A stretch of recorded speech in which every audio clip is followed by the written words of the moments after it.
Hola, ¿qué tal? Muy buenas noches, bienvenidos a Extra Noticias. Es un gusto poder informarle. Vamos a iniciar de inmediato esta mesa de análisis con un tema del que hemos conversado mucho en estos días y es el tipo de cambio del dólar. Esta baja y lo que implica, las consecuencias que puede tener los ganadores y los perdedores con este escenario. Para eso agradecemos, por supuesto, su presencia acá con nosotros, al analista Carlos Valerín, quien siempre conversa y nos explica muy bien este tema. Carlos, muy buenas noches. Buenas noches, Gabriela, y muchas gracias por tenerme aquí nuevamente para hablar un poquito sobre lo que efectivamente a muchos nos tiene con un poquito de estrés, digámoslo de alguna manera, ver un tipo de cambio tan bajo.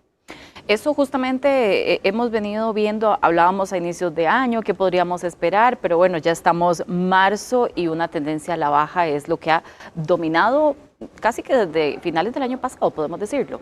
Sí, a partir de finales de noviembre, inicios de diciembre, empezamos a ver una caída en el tipo de cambio, pero este comportamiento en el primer semestre, en cuanto a disminución del tipo de cambio y una afluencia mayor de dólares en el mercado, es algo común, es típico, es algo de la época y de la temporada. Tenemos que recordar siempre en Costa Rica los primeros 6 meses, el primer semestre, es donde hay más dólares en el mercado y por lo tanto el tipo de cambio es un poco más bajo.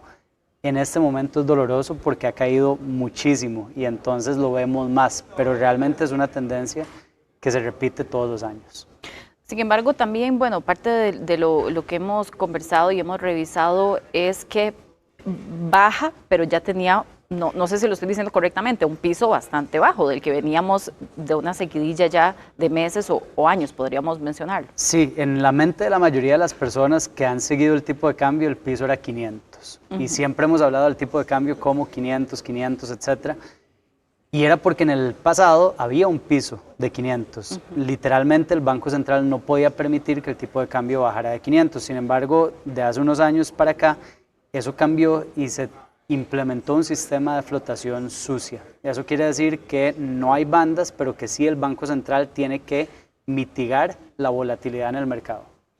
Vamos a ver, y eso para comprenderlo es el Banco Central invierte, compra además para poder controlar ese movimiento que se da, esa Claro, el mercado cambiario es un mercado de oferta y demanda. Entonces, si hay mucha oferta de dólares, el precio, el tipo de cambio lo vamos a ver caer. Si hay mucha demanda de dólares, el tipo de cambio va a subir.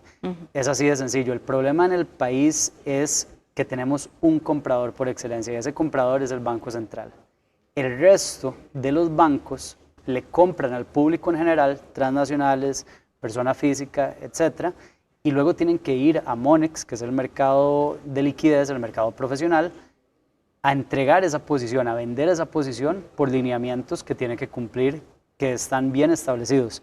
Ahora, la situación es cuando todos los bancos comerciales que conocemos salen a vender, ¿quién compra? Y el que compra es el Banco Central, y esto lo vimos muy claramente el miércoles de la semana pasada, donde se negociaron 140 millones de dólares en el mercado profesional, en Monex, y el Banco Central tuvo que asumir prácticamente 120 millones, o sea, tuvo que ir a comprarlos. Si el Banco Central no hace esa actividad de la compra de esos dólares, el tipo de cambio hoy ya lo estaríamos viendo en niveles de 4.50 fácilmente. Carlos, y vamos a ver, acá hablamos de esta oferta de dólares, que es lo que provoca este comportamiento exactamente en el mercado, pero entonces decimos de dónde viene, qué es lo que está pasando, ¿verdad? De dónde viene esta gran cantidad de dólares que tiene mucho que ver con la economía del país. Hay varias cosas porque acuérdate que no es solo la oferta, sino también la demanda. Si la demanda es más baja, entonces vamos a tener más oferta, digámoslo de alguna manera. Ahora, tenemos una situación donde el precio del petróleo hasta hace poco venía en niveles muy bajos de $60 por barril.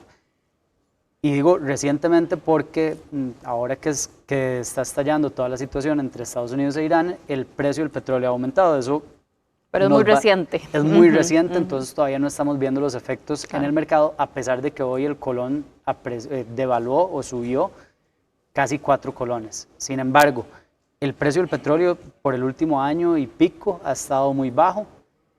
Vemos inversión extranjera directa, que también, por más que quizás esté disminuyendo un poco en cuanto a rapidez, sigue creciendo.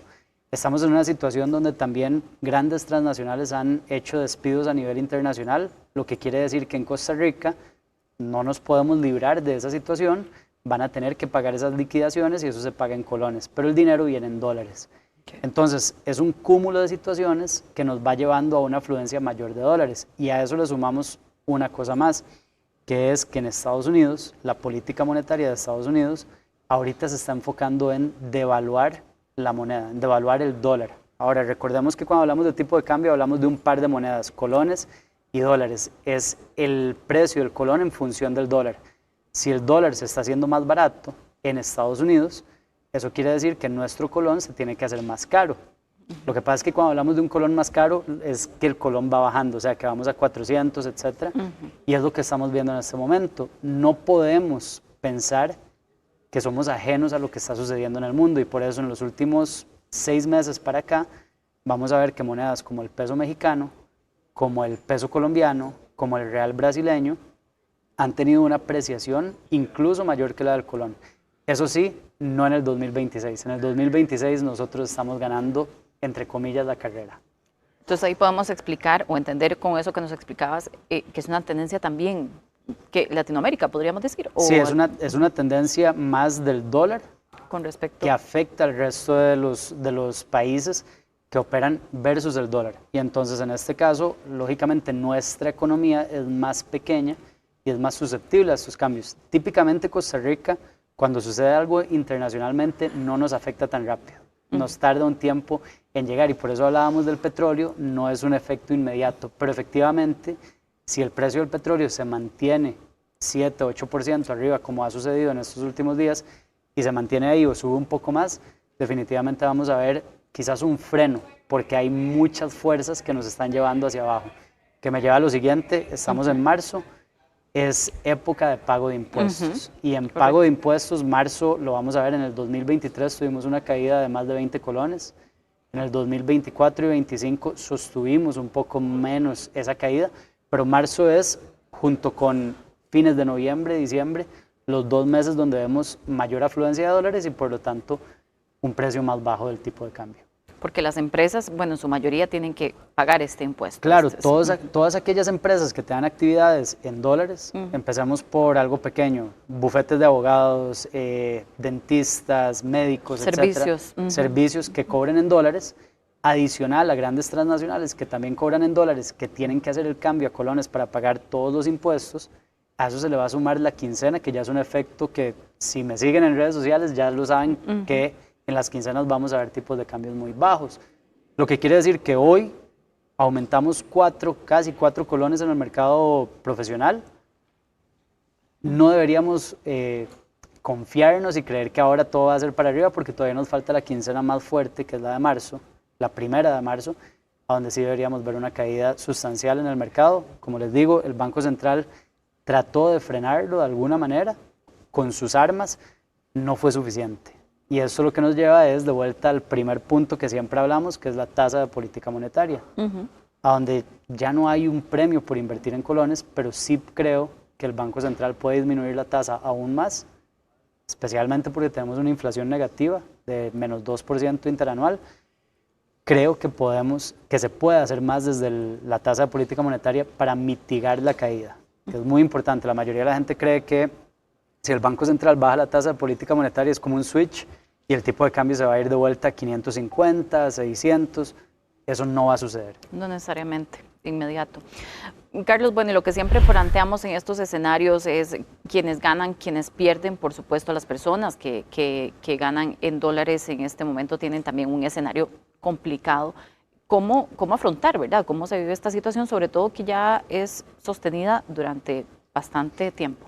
El gran ganador es la persona que gana en colones y los importadores, en este caso. La persona que gana en colones en este momento puede comprar dólares a un precio mucho más barato y ganarse la diferencia, ya sea para sus ahorros o para sus inversiones, o incluso para cualquier gasto que tenga, pero tenemos que tener cuidado de endeudarnos, y hoy lo hablaba en una charla, tenemos que tener cuidado que una deuda de crédito hipotecario, por ejemplo, son 30 años. Entonces no podemos tomar decisiones a la carrera porque ahorita me está costando. Ese es el panorama hoy. Ese es el panorama hoy. Claro. Pero te decía fuera de cámaras que cuando el tipo de cambio en el 2022 estaba llegando a 700, tuve la situación donde mucha gente me preguntaba ¿qué hago? Me paso a dólares y lo hicieron. Sí, porque muchas empresas dieron esta opción, por ejemplo. Muchas empresas dieron esa opción. La situación es 700 no era el precio verdadero del colón y en mi opinión 470 no es el precio verdadero del colón. Entonces, si bien puede que sea duradera, o sea, que dure 1 o 2 años, no significa que siempre va a ser así. Y si estoy pensando en una deuda, en algo a largo plazo, 2 años es un plazo muy corto para una deuda de 30. 2 años es un plazo muy corto para una deuda de 7 o 8 años para un carro. Entonces, sí tengo que valorar, tratar de tener la mayor paz y sensatez y no tomar decisiones con pánico. La segunda es mantener un orden financiero, que es ahorrar un 10%. Yo siempre recomiendo ahorrar, tratar de invertir un 10%, lo pueden hacer en colones o en dólares, pero que sea un 10% de su ingreso y que sus gastos fijos no excedan el 50% de sus ingresos. Por eso es que es muy importante evitar, a menos que yo tenga un conocimiento financiero profundo, estar arriesgando con otras monedas que no es en la que yo gano. ¿Cuál es la consulta que le hacen generalmente, verdad, Carlos, a usted como analista, a las personas que están en esta situación, verdad? Porque dicen, bueno, es que definitivamente tengo menos ingresos, ¿verdad? Entonces, ahorro, pago deudas, ¿qué hace en una situación en la que definitivamente se está viendo comprometida la liquidez? Cada situación es distinta, pero si, por ejemplo, tengo deudas y mi poder adquisitivo se está disminuyendo rápidamente, hay que analizar la deuda. Si es una deuda de un préstamo personal, de una tarjeta de crédito que tienen tasas de interés muy altas, la recomendación va a ser, por favor, traten de salir de eso lo más pronto posible, porque sí se les va a hacer cada vez más complicado. Si es una deuda de un crédito hipotecario, de un crédito prendario, donde la tasa de interés es típicamente más baja, tenemos más espacio para maniobrar. Si gano en colones, puedo aprovechar el momento y comprar y ahorrar o invertir más de lo que ahorraba o invertía antes porque estoy comprando un descuento. Y recuerden, el dólar es la moneda más líquida del mundo. ¿Qué significa eso? Eso quiere decir que más del 95% de las transacciones de divisas a nivel global se hacen contra el dólar. Colón dólar, franco dólar, libra dólar, todo es contra dólar. El 60% de los países del mundo tienen sus reservas internacionales en dólares. No quiere decir que el dólar esté un poco más débil a nivel internacional, que es el fin del dólar. Eso es un error asumir eso y creer eso, porque incluso si fuera así, nos quedarían 10, 20 años todavía de tener el dólar como el protagonista de la moneda que más se utiliza en el mundo. Entonces, efectivamente, si ahorita el dólar está barato, es un buen momento para yo comprar dólares y utilizarlos claramente para mis ahorros o para mis inversiones porque me van a rendir más. Carlos, vamos a ver también un gráfico que queremos compartir para poder analizar, a ver si lo tenemos por ahí, y ver un poco este tipo el movimiento del tipo de cambio que estamos revisando. Y ahí pequeñito se ve la fecha, pero es el movimiento más o menos desde el 2 de enero hasta el 27 de febrero. Ahí te lo dejamos para que podamos ver que es bastante gráfico y evidente lo que sucedió. El gráfico lo que nos muestra es efectivamente la caída que tenemos. Si ustedes se fijan en las quincenas es donde vamos a ver los puntos más bajos. Se ve una caída importante por ahí del 16 de enero, esa es la primera quincena del año, se están pagando salarios y demás, el mercado viene de no tener tanta actividad porque todo el mundo estaba de vacaciones. Luego, después de la quincena vamos a ver esa subida y lo vemos muy marcado en el pico, y en la segunda quincena vamos a ver una nueva caída, pero esta no es tan pronunciada. Sin embargo, entramos en febrero y empezamos a ver una caída muchísimo más rápida. Mi mejor entendimiento de esto es que muchas empresas se están adelantando al cambio que necesitan para los impuestos, entendiendo y sabiendo de antemano que esta es la tendencia, que vamos a seguir cayendo porque es algo que se repite todos los años. Es muy fácil verlo porque es muy predecible considerando el tamaño y los participantes de nuestros mercados. Por lo tanto, parte de lo que me parece a mí es que en febrero algunas empresas se han adelantado, ha habido mayor liquidez en el mercado y ha caído más. Aquí no se ve todavía el efecto del día de hoy, que fueron 4 colones hacia arriba, es una ligera subida. Mucha gente me preguntó hoy qué hago, me espero, etcétera. Yo les dije, bueno, si necesitan comprar dólares, perdón, si necesitan vender dólares, háganlo ahorita.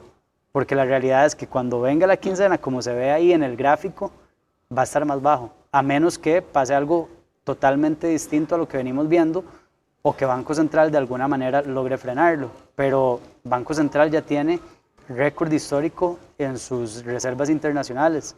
Es difícil ver un cambio de lo que estamos viendo. Eso te quería preguntar también porque creo que es algo de lo que se analiza y se revisa. Vamos a ver, ¿este tipo de cambio bajo también tiene algún impacto, beneficio, si podemos decirlo de alguna manera, a nivel macroeconómico, estas reservas del banco, ¿verdad? A nivel país más general, digamos, que promueva? Hace unos días hablaba con un amigo muy conocedor del tema y me decía, cuando las reservas internacionales son muy escasas, como nos pasó cuando estábamos llegando a 700, el precio no es el verdadero. Y cuando las reservas internacionales son demasiado grandes, que ahorita estamos en el punto alto de lo recomendado por la OECD, tampoco está bien. Lo que quiere decir que el tipo de cambio ahorita no está en un lugar óptimo. Ahora, siendo totalmente honestos, si el Banco Central lo dejara a la libre sin tomar en consideración la tasa de política monetaria, veríamos un tipo de cambio incluso menor que el que tenemos ahora. En mi opinión, es un precio muy bajo que sí afecta al sector exportador, que sí empieza a tener un problema para el sector de transnacionales y por lo tanto puede desencadenar problemas mayores de los que está solucionando en este momento. Carlos, bueno, aprovechando también, queremos, y ya usted lo adelantaba, un poco este tema del conflicto internacional, ¿verdad? De esto siempre sabemos que se mueven los mercados, como bien lo decías, el tema del barril que empieza a subir y podría generar, vamos a ver, esto qué impacto tiene para Costa Rica en determinado momento. Ok, en mi opinión, el primer factor que afecta el tipo de cambio en Costa Rica es la tasa de política monetaria, que tenemos control sobre eso, o al menos el Banco Central tiene control sobre eso. La segunda, y a donde se ve una correlación muy directa, es las materias primas, principalmente el petróleo. Recordemos que Costa Rica no produce petróleo y no lo refina, lo que hace es que lo importa. Eso quiere decir que Recope le pide al Banco Central que por medio de una clasificación que se llama sector público no bancario, van al mercado a demandar dólares para luego ir a comprar el petróleo que necesitamos en el país. Es una manera de simplificar lo que se hace. Si el precio del barril, si el precio del petróleo está bajo, entonces Costa Rica necesita menos dólares para comprar esa cantidad de petróleo, la misma cantidad de petróleo. Lo que quiere decir que típicamente un indicador muy bueno de cómo se va a gestionar o cómo se va a mover el mercado en los siguientes meses es el precio del petróleo. Si el precio del petróleo aumenta, significa que Costa Rica tiene que demandar más dólares para luego conseguir más petróleo. Y por lo tanto, si la situación entre Irán y Estados Unidos escala y eso implica que por temas del estrecho de Hormuz suba más el valor o se mantenga en un nivel más alto, pues definitivamente deberíamos ver que esa demanda aumenta y por lo tanto frena un poco la caída del tipo de cambio. Y digo frena porque todos los otros valores fundamentales están jugando en nuestra contra. Impuestos, inversión extranjera directa, incluso los despidos que han habido anteriormente van a ser una mayor afluencia de dólares, así que sería un freno. Carlos, y finalmente la recomendación con este panorama para analizar, para monitorear, ¿verdad? Tal vez incluso, no sé si es necesario, pues no alarmarnos, ¿verdad? Porque no sé cuál sería la recomendación suya, pero también me parece algo importante. Pronto vamos a estar viendo ferias de vivienda en el país, ¿verdad? Donde se promueven cierto tipo de créditos hipotecarios. ¿Cuál es la recomendación entonces con este panorama que tenemos?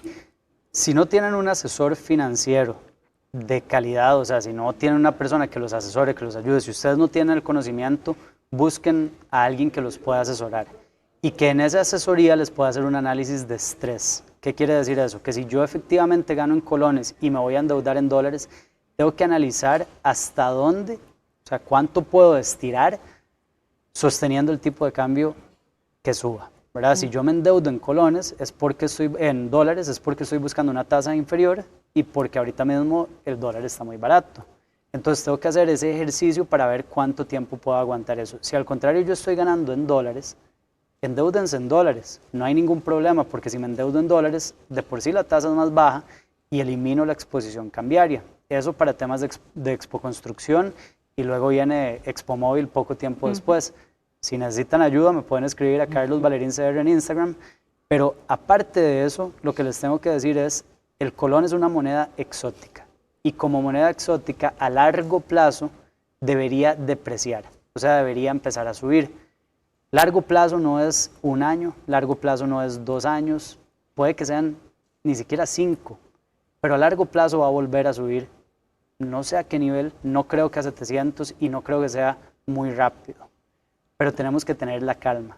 Mis finanzas personales no pueden tener su punto de equilibrio basado en el tipo de cambio. Y yo sé que eso suena feo de entender o feo de escuchar, yo gano en dólares, entonces yo estoy sufriendo el tipo de cambio tan bajo, pero eso lo que hace es reforzar las finanzas personales, el orden financiero de un ahorro, ojalá del 10%, una inversión, ojalá del 10%, y gastos fijos que ojalá no excedan el 50% de mi cartera.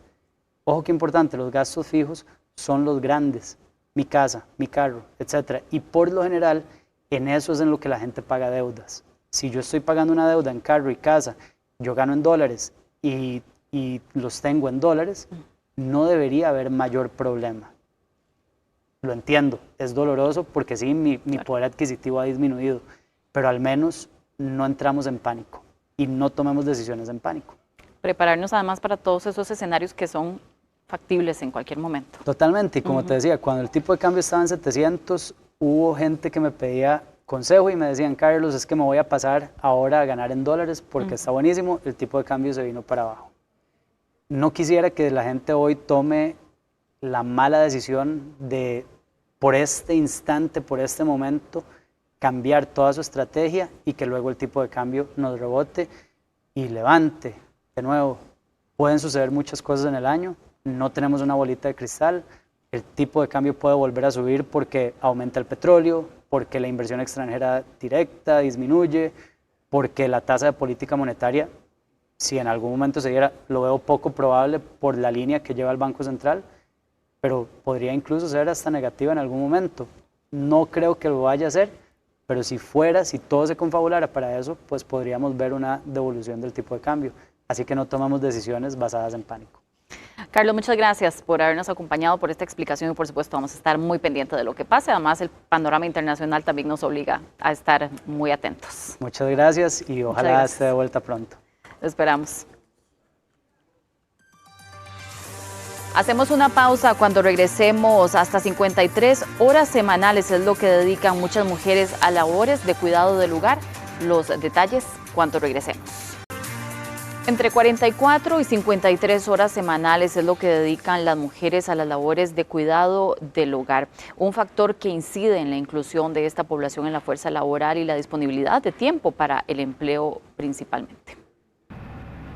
4 de cada 10 mujeres dejó de trabajar o redujo su jornada laboral debido al recargo en los quehaceres del hogar. Así lo revela una encuesta del Instituto de Estudios Sociales en Población de la Universidad Nacional. Tenemos que añadirle al análisis del empleo los tiempos dedicados al tiempo de cuidado no remunerados, ¿verdad? Sí o sí, no podemos seguir analizando los mercados laborales de espaldas a esta dimensión. El estudio agrega que el 73% de las mujeres dedica tiempo a las labores de cuidado, como asistencia a personas dependientes, funciones educativas o apoyo emocional. A estas labores destinan entre 44 y 53 horas semanales. A las tareas del hogar como limpieza y la elaboración de alimentos se dedican 22 horas semanales. El 21% de las mujeres encuestadas también asume cuidados en otros hogares. 58% de las mujeres que tienen a cargo personas dependientes, es decir, niños o personas adultas mayores o con alguna discapacidad, presentan una carga muy alta física y emocional, evidenciando, ¿verdad?, que es necesario, ¿verdad?, reestructurar el tema, la organización social de los cuidados. De acuerdo con cifras del Banco Central de Costa Rica, el trabajo doméstico no remunerado tiene un valor de 9,6 billones de colones para la economía nacional. Bueno, y precisamente para ampliar sobre este tema se encuentra con nosotros doña Sarely Cibaja, quien es la directora del Instituto de Estudios de Género de la UNED. Doña Sarely, muchas gracias por acompañarnos esta noche. Muchísimo gusto de estar aquí acompañándoles. Gracias. Doña Sarely, estábamos viendo algunos de estos datos que presenta la encuesta de la UNED. Un 42% de las mujeres dejaron de trabajar o redujeron además su jornada por quehaceres del hogar. ¿Qué tanto influye esta carga que muchas veces de manera tradicional recae sobre las mujeres para su desempeño profesional?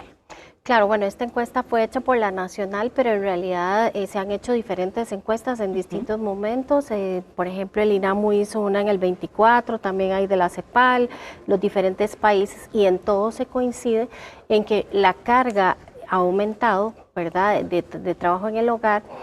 Pero el asunto es que esta carga se complementa con la carga laboral, porque la situación económica hoy en día ha implicado que las mujeres tengan que involucrarse más en el trabajo, porque quieren, ¿verdad?, porque necesitan desarrollarse como personas por ese derecho de la autodeterminación y de la autonomía, pero se les ha dificultado porque existe ese recargo sobre el cuidado, porque no hay una equidad o una igualdad entre el cuidado, tanto entre hombres como mujeres. Entonces siempre tradicionalmente se nos ha cargado, antes como una visión de que era por amor y que es natural, pero en realidad el cuidado es natural para todos los seres humanos.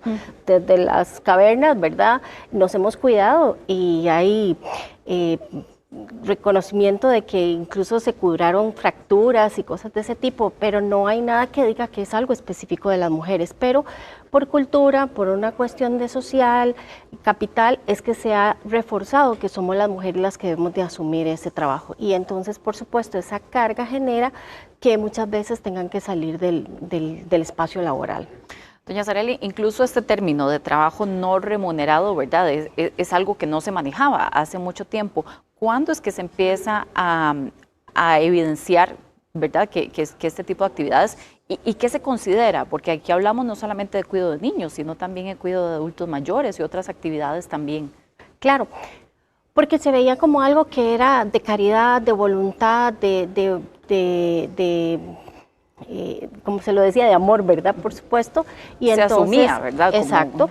Y no tenía por qué pagarse, ¿verdad? Pero al final, cuando las personas deciden, como lo dijiste ahorita, ir a trabajar y resulta que entonces tienen que contratar a alguien que les ayude a limpiar la casa y tienen que contratar a alguien que les ayude a cuidar a los hijos, entonces ahí empezamos a ver que tiene un costo grande económico, un costo grande de tiempo y que ese tiempo no se había contabilizado para las mujeres que estaban en el hogar. Entonces, los nuevos estudios lo que buscan es asociar esto a la economía, porque estamos hablando de que es un trabajo que se está haciendo, que ese hogar, digámoslo así, se está ahorrando de alguna manera, pero no estamos realmente ahorrándolo socialmente. ¿Por qué? Porque al esa persona no estar recibiendo ese dinero, la economía no se mueve.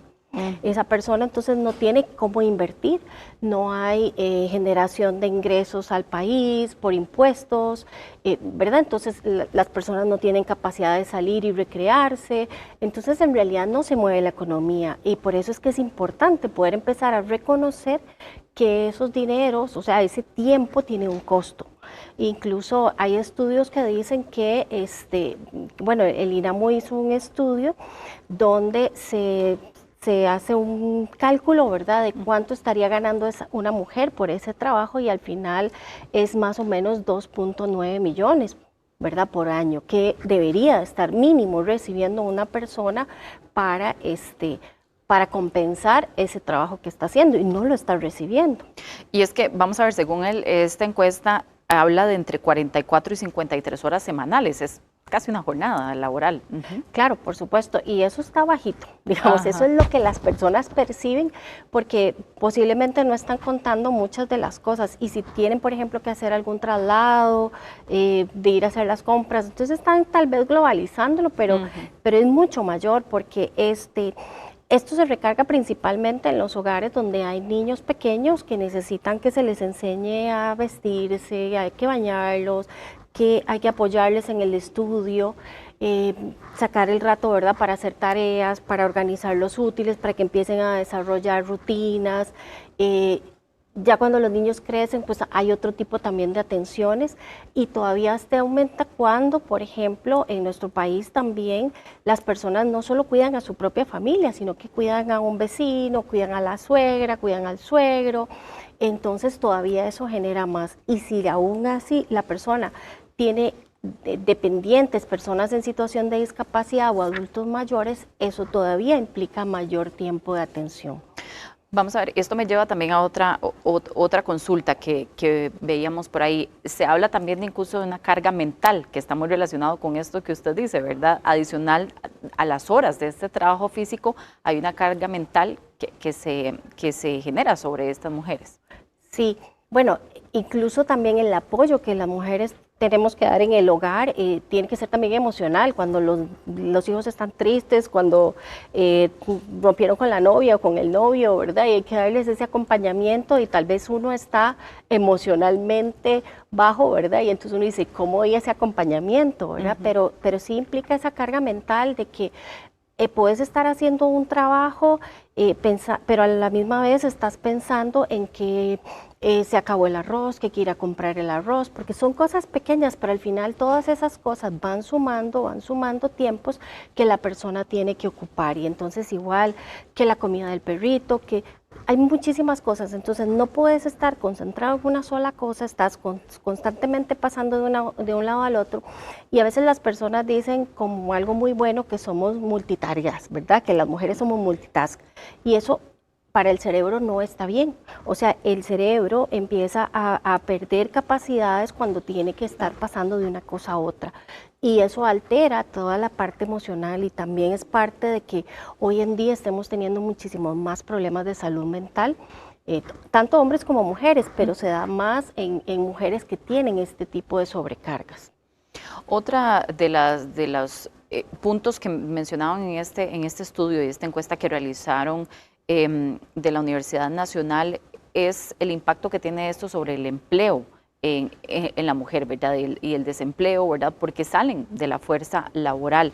Aquí menciona sobre todo que a mayor edad se da una mayor cantidad de mujeres que entonces toman esta decisión de salir de la fuerza laboral para concentrarse en labores del hogar. Y vamos a decir, no es que esté mal, ¿verdad? Pero sin duda hay una decisión ahí que algunas, como usted bien lo decía y lo comentábamos ahora, pueden hacerlo, pero también obliga a otras personas que tienen una situación económica distinta. ¿Cuál es ese escenario más o menos que se ve? Sí, como lo dije al principio, es una decisión que a veces no es tan real como que es lo que quiero hacer, ¿verdad? O sea, si lo quieres hacer está muy bien, pero la mayoría de las veces es porque es una decisión obligada, porque si no lo hago yo, ¿quién lo va a hacer? ¿Quién lo va a asumir? ¿Verdad? Si la persona tiene una persona compañera o compañero en el hogar que dividen las tareas al 100%, o sea, 50 y 50, en realidad posiblemente esa persona no toma esa decisión de salirse del mercado laboral. Pero si es una persona sola y no tiene cómo salir adelante con esa familia, no se los están cuidando, entonces al final tiene que salir. Pero entonces eso es un círculo que le va llevando cada vez más a mayores índices de pobreza porque no tenés un ingreso. Entonces vas a vivir de una pensión en el mejor de los casos, ¿verdad? O vas a vivir de una beca. Y muchas personas viven de la beca de los chiquitos de la escuela de FONAVE, nada más porque no tienen otra opción, porque tienen que llevar al niño a la escuela, tienen que irlo a recoger, no tienen quien se los lleve. Y todo esto incluso aumenta. Por ejemplo, es como un cobro que también se le hace a la mujer desde la maternidad. Y esto dicen que aumenta cuando ya el bebé tiene 15 meses. ¿Por qué? Porque antes de eso la familia, las redes de apoyo le ayudan a cuidar al bebé. Pero ya después de eso ya no quieren ayudar tanto a cuidar al bebé, entonces ya la persona tiene que tomar decisiones. Y entonces, claro, cuando deja de trabajar también está toda esa parte de me gustaba lo que hacía, es parte de mi realización personal. Entonces, muchas veces pueden también caer en la informalidad, en trabajos informales, donde las ponen en mayor situación de riesgo, donde el ingreso no es estable, donde tampoco eso ayuda a la economía porque no hay pago de impuestos, ¿verdad? Entonces, en realidad es una situación que lejos de apoyarnos como sociedad, más bien nos limita el que las mujeres cada vez más tengamos que asumir ese trabajo no remunerado de manera no equitativa, ¿verdad? No nos está apoyando, digamos, como sociedad a salir del hueco económico en el que estamos. No, y es que justamente eso que usted menciona, estoy revisando aquí uno de los datos, un 25% de las mujeres reconoce que disminuyó su jornada, ¿verdad? Justamente para hacerse cargo de estas labores, pero es que esto implica, además, reducción de la jornada, menor ingresos, pero además tiene esa otra carga. También esto pone en un escenario complicado el tema del empleo. Sí, bueno, y eso pasó mucho también en la pandemia. ¿Por qué? Porque en la pandemia la gente dijo, ay, qué bien, voy a estar en la casa. Sí, pero no se contó con que también iban a cerrar las guarderías, no se contó con que también iban a cerrar las escuelas. Entonces fue en la casa con todo lo que no estaba acostumbrada a estar, ¿verdad? Entonces fue un momento detonante donde las mujeres empezaron a decir, no puedo con toda esta carga. ¿Cómo hago para hacer todo, verdad? Y asumir el trabajo. Entonces se empezaron a mezclar los ambientes y fue donde se tuvo que tomar ese tipo de decisiones, ¿verdad? Nosotros hicimos una consulta también a algunas mujeres sobre este tema y cuál es su posición con respecto a esta carga de trabajo no remunerado, y vamos a escuchar qué fue lo que nos dijeron. Pues ahorita por mi edad sí, ya estoy pronta a cumplir en algún momento, unos añitos, 70 años, pero hace tiempo, hace unos años sí me costó conseguir trabajo.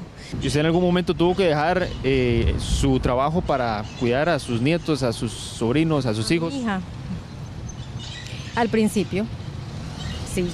Tuve que trabajar por redes, ventas por redes, hasta que pues me pude acomodar y pude trabajar. Primero, porque ya uno es como ya un poquito mayor de edad, ¿verdad? Y segundo, por los estudios, porque no tengo yo, digamos, en mi caso no tengo secundaria, solo primaria, entonces se me hace muy difícil. Bueno, ahí estábamos escuchando algunas de las razones: baja escolaridad, edad, también son factores que inciden mucho en el empleo en la mujer. Claro, y a mayor edad entonces es mucho más difícil poderse reincorporar al mercado laboral. Entonces una de las señoras decía que lo hizo al principio cuando sus hijos estaban pequeños, pero claro, después cuando ya sus hijos crecen, ya también la persona es adulta y le va a costar muchísimo más encontrar trabajo por diferentes razones. Primero por la edad, que es, aunque no lo queramos ver, pues sí hay sesgos importantes sobre esto, la falta de experiencia. Entonces cuando no tenés un currículum con una experiencia amplia, eso también te va a limitar oportunidades laborales. Y otra de las cosas que no hemos conversado son también las brechas tecnológicas, ¿verdad? Entonces también durante ese tiempo la persona no ha recibido capacitación, no sabe manejar un montón de recursos informáticos y eso le va a limitar también el acceso.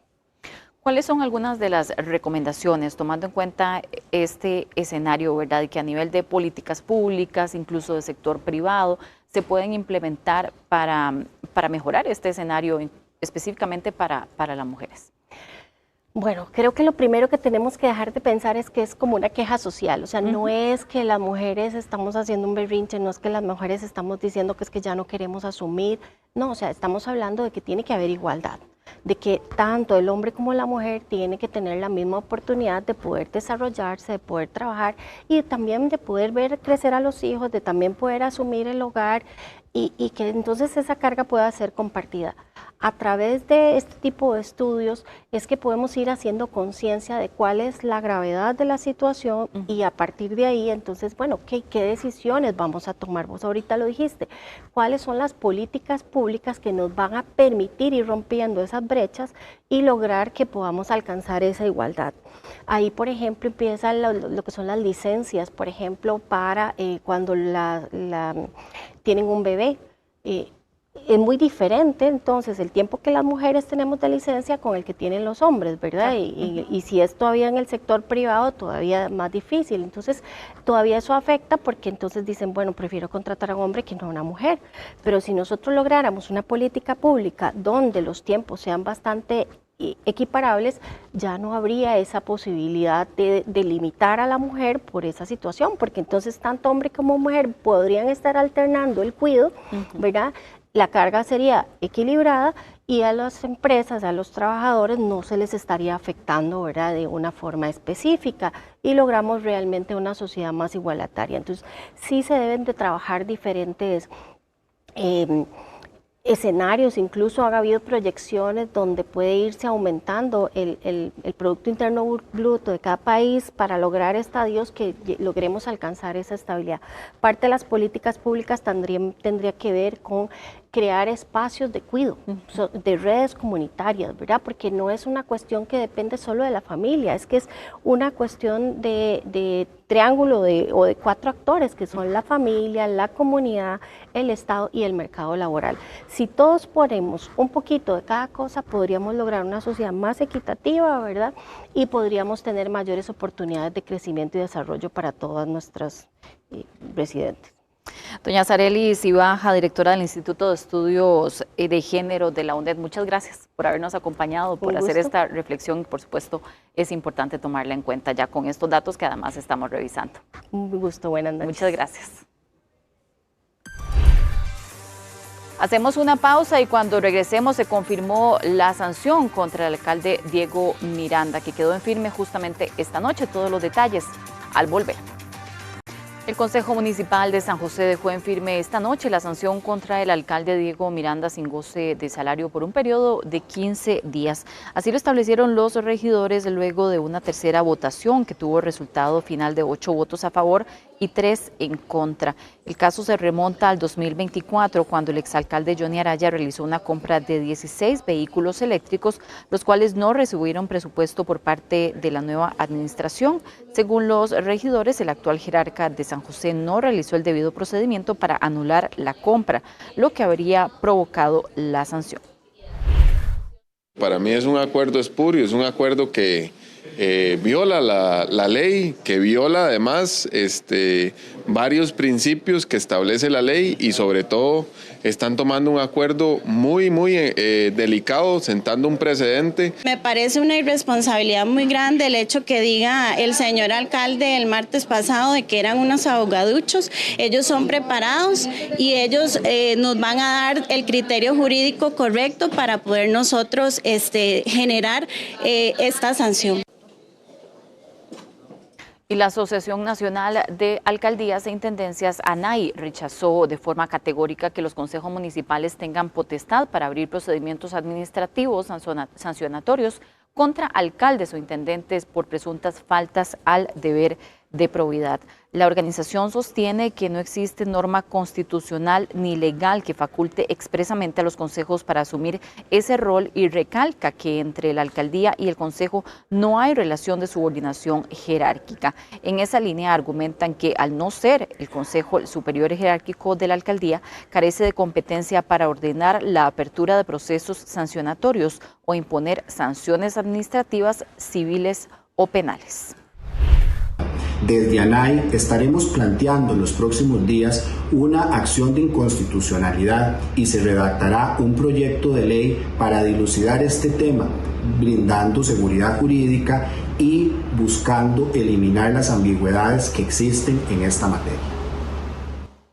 Las entidades públicas y privadas tendrán hasta el 1 de enero del 2027 para comenzar a aceptar la cédula digital. El plazo originalmente establecido para la implementación obligatoria de esta medida vencía en marzo del 2026. El Tribunal Supremo de Elecciones informó que el plazo se extendió a solicitud del Ministerio de Seguridad Pública y del Poder Judicial, aunque recalcó que la ampliación no afecta la validez del documento. De momento, la institución reiteró que es preferible portar la cédula física, además de la digital.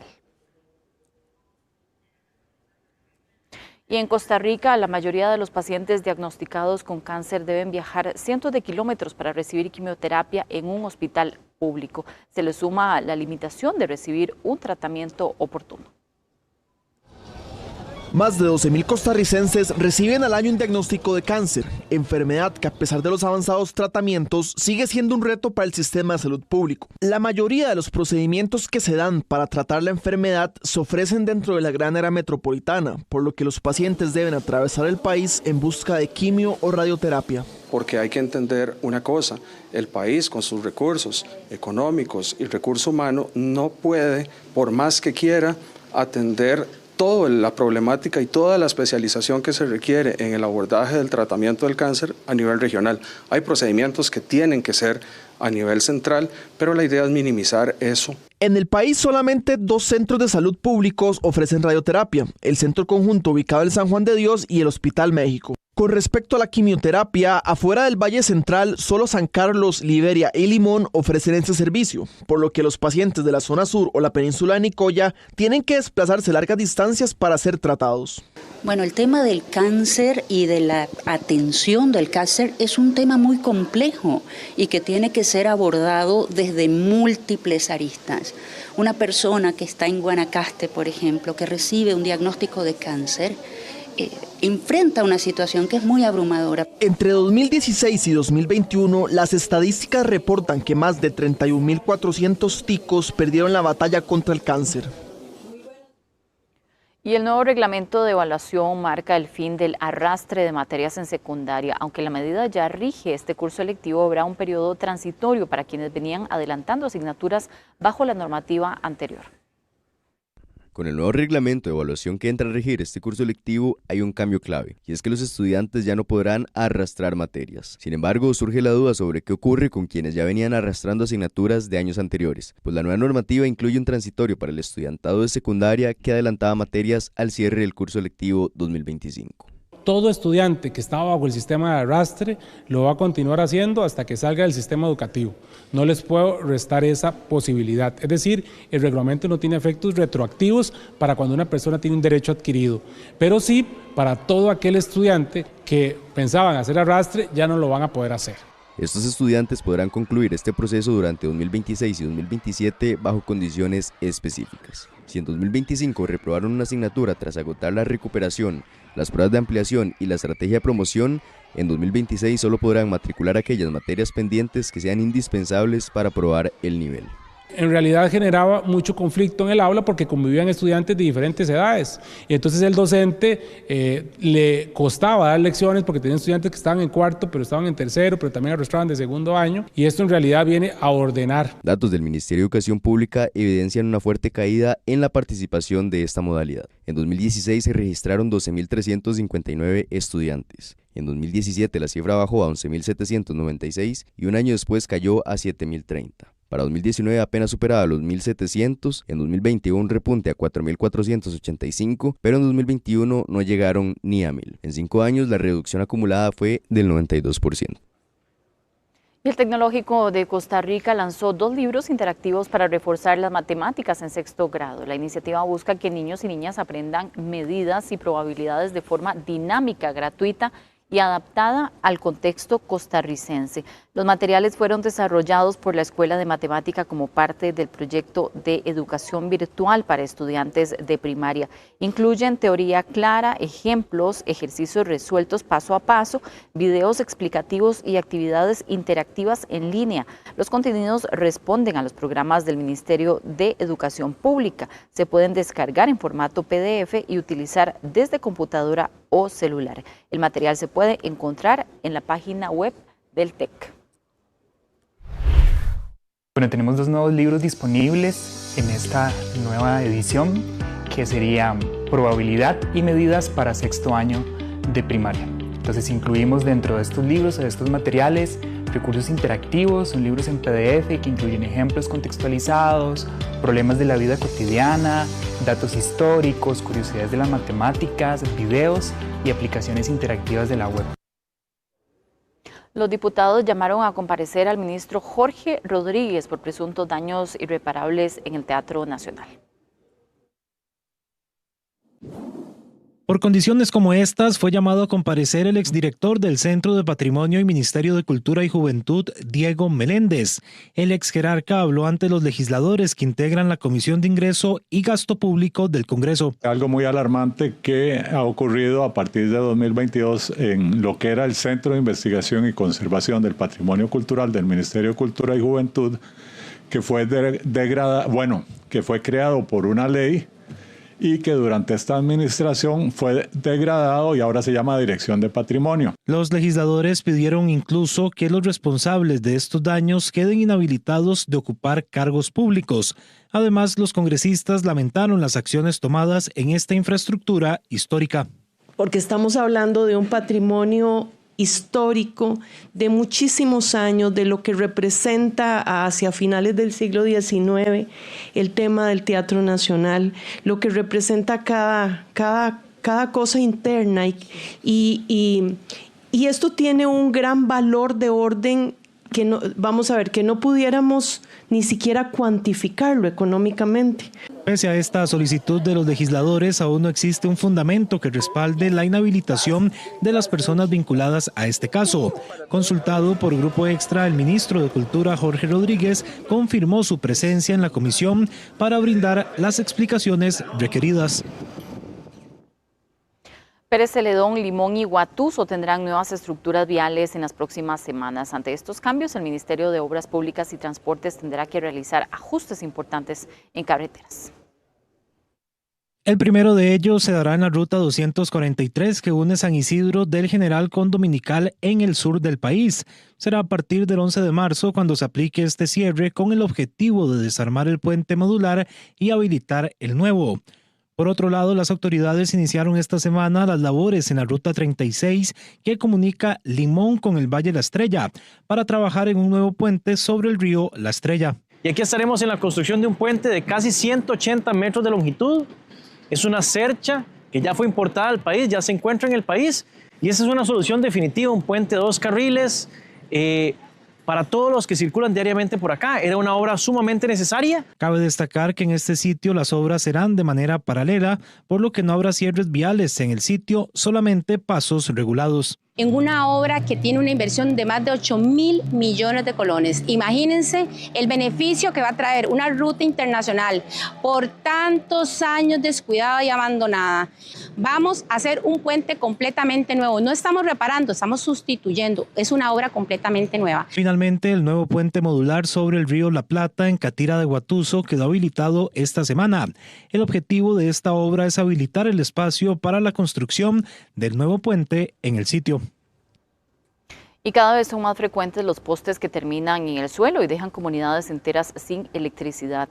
Pero ¿cuál es el verdadero costo de reemplazarlos y qué está provocando estos casos que se repiten? Veamos. La caída de postes por cables a baja altura se está convirtiendo en un problema cada vez más frecuente en el país. El caso más reciente dejó a más de 1.400 personas sin electricidad en San Sebastián, luego de que un camión se llevara el tendido eléctrico y derribara 2 postes la madrugada de este martes. Sin embargo, el incidente no fue aislado. Durante el lunes se había reportado un falseado y su cableado dañado por otro vehículo, que quedó a una altura inadecuada. Ayer estuvieron trabajando empresas de comunicaciones ahí dándole altura a las líneas en la tarde. Pero no fue suficiente aparentemente. Entonces de ahí que se enganchó uno de los cables y nos reventó el poste. Las cifras confirmaron el aumento del problema. Según datos de la Compañía Nacional de Fuerza y Luz, en lo que va del año ya se contabilizan 41 postes dañados en el país. De esos, 16 fueron por colisiones de vehículos, 17 por causas naturales y 8 por cables que no estaban a la altura reglamentaria de 4,75 metros sobre la vía. Promedio de 1,5 o 2 millones de colores va a depender de lo que tenga encima, si es un circuito principal, si tiene redes de baja tensión, líneas de comunicaciones.